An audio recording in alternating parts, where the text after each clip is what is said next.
ஐயனார் துணை அடுத்த வர எபிசோடில் பார்த்தீங்க அப்படின்னா எல்லாரும் சந்தோஷமாக வந்து குலதெய்வம் கோயிலுக்கு போயிருப்பாங்க. அந்த இடத்துல பார்த்தீங்க அப்படின்னா சேரனோட அப்பாவோட ஒய்ஃபோட அண்ணன் வந்திருப்பாங்க.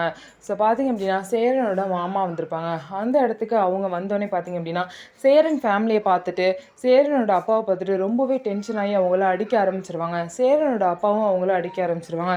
2 பேருக்கும் ரொம்ப வந்து சண்டை வந்துடும். எல்லாரும் தடுக்க ட்ரை பண்ணியும் தடுக்க முடியாது. இவன் என் தங்கச்சியை கொன்னவன் தானே, இவன் எதுக்கு ஏன் ஊருக்கு வந்திருக்கான் அப்படின்னு சொல்லிட்டு பார்த்தீங்க அப்படின்னா பெரிய சண்டையாயிரும். ஸோ இந்த சண்டையை வந்து நிலா பார்த்து ரொம்பவே வந்து ஷாக் ஆயிடுவாங்க. இன்னும் இவங்கெல்லாம் இப்படி அடிச்சுக்கிறாங்க அப்படின்னு சொல்லிட்டு ரொம்பவே ஷாக் ஆயிடுவாங்க. நீ பாத்தியா, உன் தங்கச்சியை கொலை பண்ணது நீ பாத்தியா, தேவையில்லாமல் வார்த்தையை விடாத அப்படின்னு சொல்லிட்டு சேரனோட அப்பா பார்த்தீங்க அப்படின்னா அவங்க மச்சானை வந்து பார்த்தீங்க அப்படின்னா திட்டுவாங்க. இருந்தாலும் பார்த்தீங்க அப்படின்னா பண்ணாத கொலைக்கு இவன் தான் என் தங்கச்சியை கொலை பண்ணியிருக்கான்னு சொல்லிட்டு சேரனோட அப்பா மேலே வந்து பழிய போடுறாங்க. ஸோ இதுக்கு பின்னாடி என்ன நடந்துச்சு, உண்மையிலேயே சேரனோட அம்மா வந்து எப்படி இறந்தாங்க, அவங்க வந்து சாவுக்கு என்ன காரணம் அப்படிங்கிறத எல்லாத்தையும் நம்ம வெயிட் பண்ணி தெரிஞ்சுக்கலாம். நம்ம வீடியோ உங்களுக்கு பிடிச்சிருந்தா நம்ம வீடியோவை லைக் பண்ணிக்கோங்க. மறக்காமல் நம்மளோட சேனலை சப்ஸ்கிரைப் பண்ணிட்டு பாருங்கள்.